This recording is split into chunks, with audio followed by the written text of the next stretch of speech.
बात करेंगे फीस में इजाफे के खिलाफ तलबा फट पड़े। वफाकी उर्दू यूनिवर्सिटी गुलशन कैंपस में तलबा तंजीमों का एहतजाज। तलबा ने एहतजाज के दौरान यूनिवर्सिटी रोड को बंद कर दिया। तफसीलात जानेंगे सैयद जुबैर राशिद की रिपोर्ट में। तालीम का हुसूल मजीद मुश्किल, फीस में इजाफे पर उर्दू यूनिवर्सिटी के तलबा का सबर जवाब दे गया। वफाकी उर्दू यूनिवर्सिटी गुलशन कैंपस में तलबा एक्शन कमेटी की जानिब से सेमेस्टर फीस में इजाफे पर एहतजाजी मुजाहरा किया गया। एहतजाज में अब्दुल हक कैंपस के तलबा भी शामिल हो गए। तालिब इल्मों ने मुजाहरे के दौरान यूनिवर्सिटी रोड को ब्लॉक करके एहतजाज रिकॉर्ड कराया।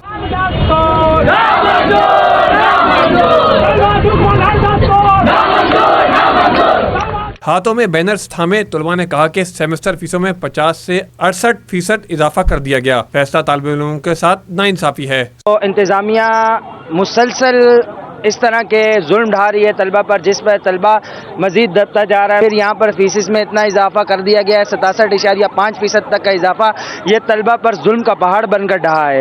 बस हम अपने हुकूक के लिए आज यहाँ जमा हुए हैं, तो हम इंतज़ामिया से बस गुजारिश करते हैं, जो इतनी 70% 60% जो फीस इन लोगों ने बढ़ाई है, ये जुल्म में तलबा, गरीब तलबा के ऊपर, हम गुजारिश करते हैं कि इनको जल्द अज जल्द जो ना मौखर करके जो ना दूसरा जो पहले के जो फीसिस थे वो लागू करें। मुजाहिरीन का कहना था कि अगर इंतजामिया ने फीस में इजाफे का फैसला वापस ना लिया तो एहतजाज का दायरा वसी कर दिया जाएगा। कैमरामैन शकील खान के साथ सैयद जुबैर राशिद, सिटी 21।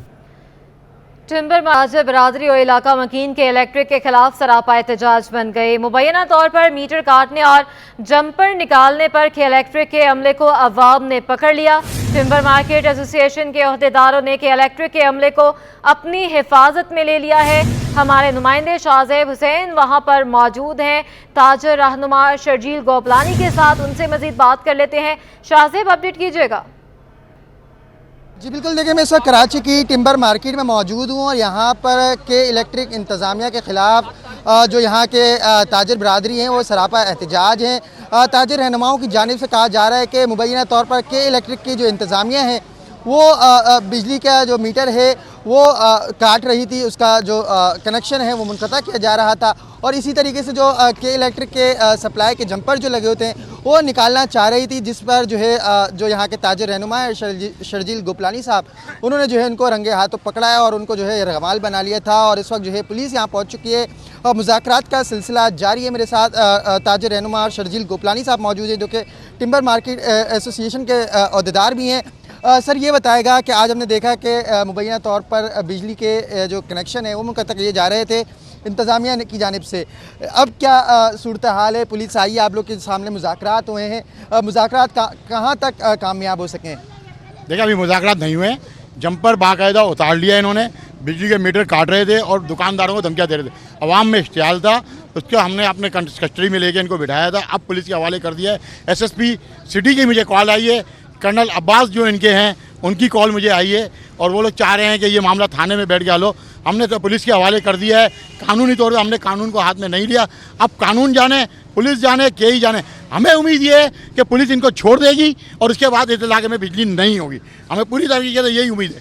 और जैसे देखा जा रहा है कि बिजली की नरखों में इजाफा हो रहा है और जिस तरीके से ताजिर बरादरी समेत जो शहरी हैं, एक रोज़ाना की बुनियाद पर उजरत कमाने वाला जो शहरी है वो जो है परेशान दिखाई दे रहा है, रोज़ बरोज़ महंगाई बढ़ती जा रही है, इस हवाले से क्या कहेंगे? देखिए, आवाम में इश्तियाल आपने खुद देखा है, औरतें घरों से निकली हुई है। इसकी सब मेन वजह ये है कि इस वक्त घर का किचन पूरा नहीं हो सकता, बिजली के बिल हम अदा नहीं कर सकते। इस वक्त जितने बिजली के बिल आए कोई अदा ही नहीं कर सकता, कहाँ से अदा करेंगे जब पैसे ही नहीं है हमारे पास? हम कहा, आप IMF के पैसे नहीं दे सकते, आपके पैसे नहीं थे ना, अब हमारे पास पैसे नहीं है बिजली का बिल देने, अब क्या हमें गोली मारोगे? मार दो। अब तो मैं ये बोल रहा हूँ, तंग आमद और जंग आमद है। आज पुलिस के हवाले किया है, पुलिस जो भी कर ले, लेकिन ऐसा ना हो कि आप कराची इलेक्ट्रिक के अफसरान और इनके अमले के घरों में घुस के लोग मारना शुरू कर देंगे। अच्छा, जिस तरीके से आज एहतजाज किया जा रहा था, इस हवाले से क्या कहेंगे? ये एहतजाज ख़त्म हो चुका है या इसको जारी रखेंगे? देखिए, एहतजाज तो किया ही नहीं हमने, तो उनको यरगमाल जो किया हुआ था, आप यरगमाल कह रहे हैं, हमने तो बिठाया हुआ था, यरगमाल नहीं किया हुआ था, हमने अपनी सेफ कस्टडी में बिठा के पुलिस के हवाले किया। अभी हम थाने जा रहे हैं, अब कोशिश ये करेंगे कि थाने में बैठ के हमारे इलाके का बिजली का मसला हल हो जाए। अगर मसला हल हो गया ठीक है, नहीं हुआ तो पुलिस ने अगर ये छोड़ा तो फिर ये पुलिस समझ ले कि फ्रंट लाइन पर पुलिस है और ये आवाम है। फिर ऐसा नहीं होगा कि यहाँ से पुलिस की मोबाइल भी गुजर पाए, जी बिल्कुल, जो है यहाँ पर बताया जा रहा है, ताजिर रहनुमा जो हैं उनकी जानिब से बताया जा रहा है कि रगमाल नहीं बनाया गया था, बल्कि उनको मुश्तइल अवाम से जो है बचाकर अपनी कस्टडी में रखा था और उनको जो है पुलिस के हवाले कर दिया है। मुबैना तौर पर जो बिजली के मीटर जो है काटे जा रहे थे, जंपर निकाले जा रहे थे, उस हवाले से भी जो है तफ्तीश की जाएगी। SSP सिटी आरिफ अजीज़ का कहना है कि इस हवाले से थाने में बैठ कर मामला हल होंगे। के इलेक्ट्रिक इंतज़ामिया और टिम्बर मार्केट एसोसिएशन के अहदेदारान और जो इलाका मकीन है उनको बैठ कर मुज़ाकरात किए जाएंगे। अगर बिजली की फराहमी मुअत्तल की जाती है तो उसके बाद जो यहाँ के इलाका मकीन है और इसके यहाँ के मार्केट के जो अहदेदार हैं, एसोसिएशन है, यहाँ पर जो ताजिर बिरादरी काम करती है, वो जो है एक बार फिर जो है सरापा एहतजाज की जो है कॉल देती है। ताहम इस वक्त जो है यहाँ पर पुरअमन माहौल है और जो के इलेक्ट्रिक के जो अमला था उनको जो है पुलिस के हवाले कर दिया गया है। जी बहुत शुक्रिया अपडेट करने के लिए। शरकात में बिजली की लोड शेडिंग से तजारती मराकज़ के साथ छोटी मार्केटें ज़्यादा मुतासर हो रही हैं। दुकानदारों का कहना है सुबह आते हैं तो बिजली नहीं होती, कारोबार तबाह हो गए हैं। मौजूदा हालात में बिजली के बिल कैसे अदा करें, मज़ीद जानते हैं अयाज राना से। जी अयाज।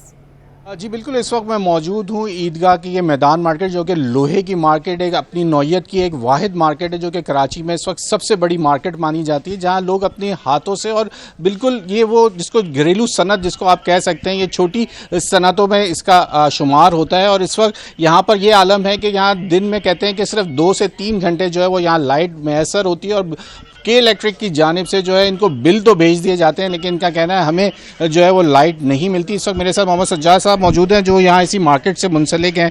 सज्जाद साहब बताएं क्या आपकी परेशानी है इस वक्त? सबसे बड़ी परेशानी ये है कि के इलेक्ट्रिक ने जो है लाइट का दारोमदार बहुत ख़राब करा हुआ है। पूरे दिन के अंदर तकरीबन 3 से 4 घंटे लाइट होती है। आप देख सकते हैं आज भी लाइट नहीं है। 10:30 बजे लाइट जाती है तो 12 बजे आती है, तो मैसेज आया हुआ रात को 8 बजे लाइट खोलेंगे। यहाँ सुबह से शाम हो जाती है, बैठे बैठे दुकानों के अंदर अंधेरा होता है, तो घाक भी नहीं रुकता है, घाक भी जो है निकल जाता है। अब ज़ाहिर है लाइट ही नहीं है, लाइट होएगी तो आदमी काम करेगा, कुछ घर के अंदर खाने को लेके जाएगा। ऊपर से महंगाई है, फिर के इलेक्ट्रिक ने जो है बिल के ऊपर पैसा बढ़ाया हुआ है। हम लोगों ने अगर बोला कि बिल कम कर दो तो उन्होंने बिल छोटा कर दिया, जाके सवाल करा तो उन्होंने बोला कि भाई हमने बिल कम कर तो दिया। अब ये क्या कम कर दिया? लाइट का तो दारोमदार सही रखें ताकि ये कि हमारे घर बार तो चलें। जैसे कि सज्जाद साहब का ये कहना है कि हम क्या करें, यहाँ मैसेज आ जाता है कि रात को जो लाइट 1 से 2 बजे या 4 बजे जो लाइट आनी है और वो रात 8 बजे आएगी। और दिन भर कारोबार की ये नौयत है कि अंधेरा देख के जो है वो यहाँ पर इनके पास घाक आते नहीं है। महंगाई का ये आलम है कि कोई भी चीज़ इनके, क्योंकि ये लोग हाथ से दस्तकार करने वाले लोग हैं और इनकी जो ये छोटे छोटे दुकानों के अंदर अपनी जिसको हम कॉटेज इंडस्ट्री या SMEs जिनको कहा जाता है, ये वो उसमें परेशानी का इस वक्त सबसे बड़ा जो इनका अलमिया जो इनके साथ परेशानी है वो एक लोड शेडिंग सबसे बड़े इनका एक मसला है। जी आगे बढ़ते हैं। सिटी स्टेशन वीरान हो गया है, पंखों और पानी की सहूलियात नायाब हैं, मुसाफिरों के बैठने के लिए सहूलत भी मौजूद नहीं है। मज़ीद जानते हैं इकरा आवाज़ वहाँ पर मौजूद हैं। जी इकरा। बिल्कुल, इस वक्त मैं सिटी स्टेशन पर मौजूद हूँ। अगर बात की जाए कराची के अलावा दीगर स्टेशंस की, तो वहाँ पर बहुत अच्छा व्यू करके बनाया गया है ताकि मुसाफिर आएँ तो उन्हें सफरी सहूलियात जो हैं वो मुयसर हों। मैं इस वक्त जिस स्टेशन पर मौजूद हूँ ये कराची का सबसे पहला स्टेशन सिटी स्टेशन कहलाता है। इस स्टेशन से ट्रेनें जो हैं वो चंद मुसाफिर को लेकर रेगुलर की बुनियाद पर रवाना होती हैं, मगर यहाँ पर मुसाफिरों के बैठने का कोई ख़ास बंदोबस्त जो है वो देखने में नहीं आता है। मेरे साथ इस वक्त मुसाफिर मौजूद हैं, इनसे बात करती हूँ और जानती हूँ कि ये बताएगा कि दीगर स्टेशंस भी मौजूद है पर वहाँ पर ये मतलब सब देखने में नहीं आता है कि ना तो यहाँ पर मुसाफिरों के लिए पंखा है और ना ही कोई बैठने के लिए कोई ख़ास इंतज़ाम किया गया। इस हवाले से बताइएगा क्या? जी हाँ, आप जो कह रही हैं सही है, और ये तो सही क्या बल्कि आंखों से नज़र आ रहा है कि यहाँ ट्रेनें भी नहीं आती हैं। और अब तो खैर हवा चल रही है, लेकिन कुछ वक्त पहले, चंद महीने पहले, 2 महीने पहले गर्मी थी तो मुसाफिरों को बहुत तकलीफ़ का सामना था, बहुत परेशान थे। लेकिन इंतज़ामिया का कोई एक्शन नहीं है, कोई इंतज़ाम नहीं है, किसी किस्म की कोई इनको दिलचस्पी नहीं है। और ऐसा नहीं है कि और दीगर स्टेशनों पर ट्रेनें चल रही हैं तो वो कमा के भी दे रही हैं, ये इनके पास छूटते यही इनका रोना होता है कि हमारे पास फंड नहीं है, हमारे पास फंड नहीं है। हर मामले के लिए ये कह देते हैं फंड नहीं है। चाहें तो यहाँ ट्रेन चला सकते हैं, पंखे लगा सकते हैं, ट्रेन देखें सन्नाटा पड़ा है। अगर यहाँ पे ट्रेन वाकई चल रही होती तो मुसाफिर भी नज़र आते, लेकिन यहाँ मुसाफिर भी नज़र नहीं आ रहे। जी, तो आपने देखा कि ये मुसाफिर मौजूद थे। इनका यही कहना था कि यहाँ पर सफरी सहूलियात जो हैं वो मुसाफिरों के लिए मौजूद नहीं है। अगर प्लेटफॉर्म्स की बात की जाए तो प्लेटफॉर्म पर, अगर मेरे कैमरामैन वकास लोधी आपको दिखाते चलें कि ये तो प्लेटफॉर्म का हाल है कि ना तो यहाँ पर पंखे मौजूद हैं और ना ही यहाँ पर कोई लाइटिंग का सिस्टम मौजूद है।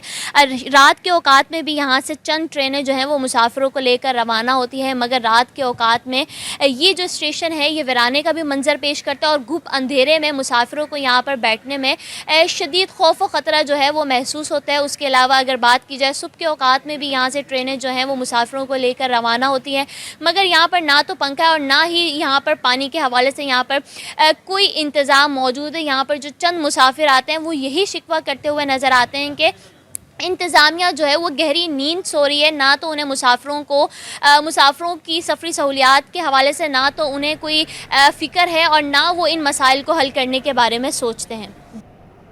केएमसी की वेबसाइट अपग्रेड कर दी गई। मेयर कराची ने अपग्रेडेड वेबसाइट का इफ्तिताह कर दिया है। केएमसी के पेरोल को एसएपी एप्लीकेशन पर मुंतकिल करने का भी आगाज़ कर दिया गया है। इसी पर मज़ीद बात करेंगे। शुएब मुख्तार हमारे साथ मौजूद हैं। शुएब, अपडेट कीजिएगा। जी बिल्कुल, मेयर कराची बैरिस्टर मुर्तज़ा वहाब ने केएमसी की ऑफिशियल वेबसाइट की अपग्रेडेशन का इफ्तिताह कर दिया है। अब जो है केएमसी के पे रूल को एसएपी एप्लीकेशन पर मुंतकिल जो है वो कर दिया गया है। मेयर कराची बैरिस्टर मुर्तज़ा वहाब का कहना है केएमसी की वेबसाइट पर मुख्तलिफ महकमों से मुतालिक मुकम्मल मालूमात फराहम की जाएंगी। पाकिस्तान में बल्दिया उस्मा कराची पहला अदारा है जहाँ तनख्वाहों और पेंशन को एसएपी एप्लीकेशन पर मुंतकिल किया गया है। उनका मजीद कहना था कि शहर के साथ साथ केएमसी को भी जदीद खतूत पर इस्तेमाल किया जा रहा है। मेयर कराची ने मजीद कहा है कि मुख्तलिफ अदारों का तनख्वाहों और पेंशन का तमाम डाटा जो है वो एसएपी पर मुंतकिल कर दिया गया है। उनका कहना था कि तनख्वाहों और पेंशन का डाटा एप्लीकेशन पर मुंतकिल होने से मुलाजिम से मुतालिक मालूमात की सिक्योरिटी और डाटा बेहतर और महफूज बनाया जा सकेगा। मेयर कराची का इस मौके पर मजीद कहना था कि केएमसी की ऑफिशियल वेबसाइट से दुनिया भर में केएमसी का इमेज बेहतर होगा और केएमसी से मुतालिक मालूमात दस्तियाब होंगी। ठीक है, शुएब मुख्तार हमें अपडेट कर रहे थे, आपका शुक्रिया। ताजर बरादरी का कराची चैम्बर के खिलाफ एक बार फिर सख्त रद्द-ए-अमल सामने आ गया है। क्या कहना है उनका, जानते हैं काविश मेमन से। जी बिल्कुल, देखें, महंगाई के खिलाफ कराची की ताजिर तंजीमें यकजवा हो चुकी हैं। हम ये देख रहे हैं कि बोल्टन मार्केट के मकाम के बाद गुज़श्ता रोज़ सदर रीगल चौक पर भी एहतजाजी मुजाहरा किया गया, जिसमें ताजिर की बेशतर तंजीमों ने शिरकत की। इस हवाले से हम ये देख रहे हैं कि आइंदा की हिकमत अमली तय करने के लिए भी ताजिरों ने जो सर जोड़ लिया। इस वक्त मेरे साथ मौजूद है ऑल अंजुमन ताजिरान सिंध इत्तेहाद के जनरल सेक्रेटरी मकसूद फरात, उनसे बात करते हैं। मकसूद, आप ये बताइएगा क्या आइंदा की हिकमत अमली होगी और क्या प्रिपरेशन देख रहे हैं, दबाव होता हुआ नज़र आ रहा है आपको हुकूमत पर? जैसा कि बोल्डन मार्केट का एक एहतजाज हमारी एक कड़ी थी, उसके बाद रीगल चौक पर जो माशाल्लाह जितना बड़ा ताजिर कम्युनिटी ने अपने इत्तेहाद का इज़हार किया है, वो एक बहुत बड़ा माशाल्लाह एक अच्छा मैसेज गया है पूरी ताजिर बिरादरी के अंदर भी और अवामी नास में भी। मकसद यही है कि जो महंगाई का जिन बेकाबू हो के लोगों के घरों में घुस गया है और जिस तरीके से दिरेक वो लोग हमलों पे हमले किए जा रहे हैं, कभी पेट्रोल के नाम पर, कभी बिजली के बिलों के नाम पर, मतलब होशरबा एक महंगाई का इजाफा हो गया है। तो उसको देखते हुए इस पूरी ताजिर बिरादरी ख़ासतौर पर कराची की उस बिरादरी ने एक फ़ैसला किया इत्तेहाद बनाने का, और अल्हम्दुलिल्लाह वो आप देख रहे हैं कि वो इत्तेहाद आज एक बहुत अच्छे मुकाम पर है और आने वाले चंद दिनों में आपको इंशाअल्लाह ताला नज़र आएगा ये इत्तेहाद में एक बहुत बड़े बड़े फ़ैसले होने वाले हैं। नहीं, बिल्कुल ऐसा होने वाला है इंशाअल्लाह ताला। आप अनकरीब देखेंगे, इस इलेक्शन में देखेंगे आप कि छोटे ताजरों की आवाज़ इस तरीके से बुलंद होना शुरू होगी, क्योंकि देखिए नाइंसाफ़ियों का एक हद होती है। अब नाइंसाफ़ियों की हद जो है बढ़ गई है, तो वो लोग डेफिनेटली इंशाअल्लाह ताला वो आवाज़ भी उठाएंगे और वो करके भी दिखाएंगे। बिल्कुल, देखें, कराची में जिस तरीके से ताजिर तंजीम है, सरापा एहतजाज है, और हमने देखा माजी में जो एहतजाज हुआ बोल्टन मार्केट के मकाम पर, उसमें कराची चैम्बर के हवाले से काफ़ी तनकीद की, कहा गया कि छोटे ताजिरों की आवाज़ नहीं पता। इस हवाले से मकसूद फराज हमारे साथ मौजूद है, उनका भी यही कहना है कि कराची चैम्बर में अब जो आने वाले इलेक्शन है उसमें आप देखेंगे कि छोटे ताजिर भी जो है वो पार्टिसिपेट करते हुए दिखाई देंगे। उन्होंने कहा है कि इस तरह जो जुल्म है उसको ख़त्म होना चाहिए और छोटे ताजिरों की जो आवाज़ है उसको भी जो हुकाम बाला तक है पहुँचाना चाहिए। जी बराह रास्त लिए चलते हैं। निगरान वजीर mines and mineral Sindh Mir Khudabakhsh की प्रेस कॉन्फ्रेंस जारी है। बेहद मिल सकती है।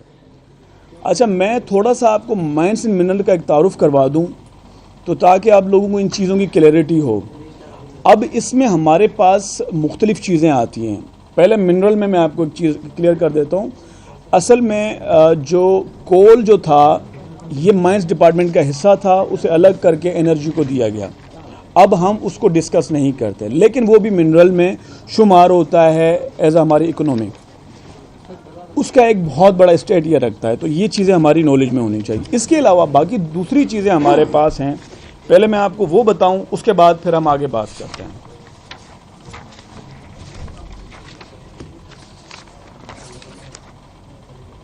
ये दो है फिर। अब जैसे रेती बजरी हमारे पास है, मैं थोड़ा उसके बाद मैं आप फाइनल की बात की तरफ आऊँगा। जो हमारा मकसद है आज के कॉन्फ्रेंस का, चूना पत्थर है, आम पत्थर है, मार्बल है, किले है, चाइना मट्टी है, सलीका है, डोलोमाइट है, लेटराइट है और झील साट है, ग्रेनाइट वगैरह है, चाक है, जिप्सम है।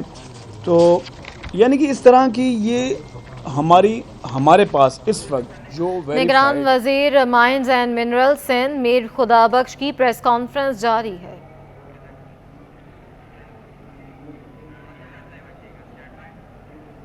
आगे बढ़ते हैं। कब्जा माफिया से हर सूरत रेलवे की ज़मीन खाली कराएंगे, डीएस कराची ने वाजे कर दिया है। मजीद बताएंगी आदिया नाज। बिल्कुल, कराची में मुख्तलिफ जगहों पर रेलवे कॉलोनीज़ के अंदर इंक्रोचमेंट ऑपरेशन जारी है और ये इंक्रोचमेंट ऑपरेशन क्यों किया जा रहा है, वजूहात क्या हैं, क्या तजावुज़ात का ख़ात्मा जो है उसमें कोई हर्डल्स पेश आ रहे हैं रेलवे हुकाम को, और ये तजावुज़ात कब से थी, इसी पर हम बात करेंगे। हमारे साथ डीएस कराची नासिर खलीली साहब मौजूद हैं। अस्सलाम वालेकुम सर, कैसे हैं आप? कैसे हैं जी आप? ठीक ठाक है अल्हम्दुलिल्लाह। अच्छा सर, मुझे ये बताइएगा, ये जो इंक्रोचमेंट ऑपरेशन अभी तो रेलवे सिटी कॉलोनी में जारी है, कहाँ कहाँ पर आपका इरादा है इस ऑपरेशन को करने का और क्या मसाइल पेश आ रहे हैं रेलवे को? स्पेशली हमने सिटी स्टेशन से स्टार्ट लिया हुआ है, सिटी स्टेशन कराची से हैदराबाद कोटली में। रीज़न ये है कि जो ट्रेन की सेफ़ ऑपरेशन है उसके लिए रिक्वायरमेंट होती है कि ट्रैक के सेंटर से 100 फीट एक तरफ और 100 फीट दूसरी तरफ बिल्कुल क्लियर होना चाहिए, ताकि उससे पैसेंजर की भी सेफ्टी है और जो हमारे अपना ट्रैक की भी सेफ्टी है और रोलिंग स्टॉक की भी सेफ्टी है।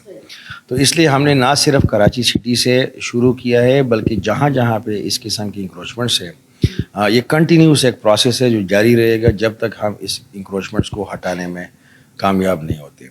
जहाँ तक आपने प्रॉब्लम्स की बात की, तो इसमें सबसे बड़ी प्रॉब्लम तो हमें आ रही है कि काफ़ी सारी हमारी ज़मीनों पे कोर्ट के केसेस चल रहे हैं। कोर्ट से हमारे पास स्टे ऑर्डर्स मौजूद है जिसमें हम कंटेस्ट कर रहे हैं कोर्टों से। जितने हमारे मुअज़्ज़ज़ अदालतें हैं, हम कोशिश कर रहे हैं कि उनको कायल कर सके कि ये रेलवे की ज़मीन है और ये जो तजावुज़ात है ये नाजायज़ काबिज़ीन इस पर बैठे हुए हैं और हमें इनसे छुटकारा दिलवाए। दूसरी बात यह है कि उसमें कुछ जगहों पे प्रॉब्लम ये आ रही है कि कुछ जगहों पे लोग रेजिस्ट करते हैं। रेजिस्टेंस इन द सेंस ये है कि कहीं पे बड़ी आबादी बनी हुई है, लोगों ने मकानात बनाए हुए हैं, उसमें ख़वातीन होते हैं, बच्चे होते हैं, तो वहाँ पे नेचुरली एक एंटी इंक्रोचमेंट ऑपरेशन कराना काफ़ी मुश्किल होता है। तो इसलिए जो कुछ हमारे जो लैंड के कुछ माफिया है जो एक्सटर्नली भी ऑपरेट करता है और कुछ इंटरनली हमारे लोग भी उसमें शामिल होते हैं जो हिडन होते हैं, तो उनके ख़िलाफ़, दोनों के ख़िलाफ़ एक एंटी इंक्रोचमेंट ऑपरेशन में काफ़ी सारे मसाइल आते हैं। जैसे कि नासिर खलीली साहब ने कहा कि हमारी कोशिश जारी रहेगी कि कब्ज़ा माफिया से कब्ज़ा छुड़ाया जाए और रेलवे की ज़मीन को जो है वो आगज़ार करवाया जाए, ताकि जो पहले जिस मॉडल के ऊपर जगह थी उसी मॉडल के ऊपर वो जगह अपनी सही कैपेसिटी में आ सके।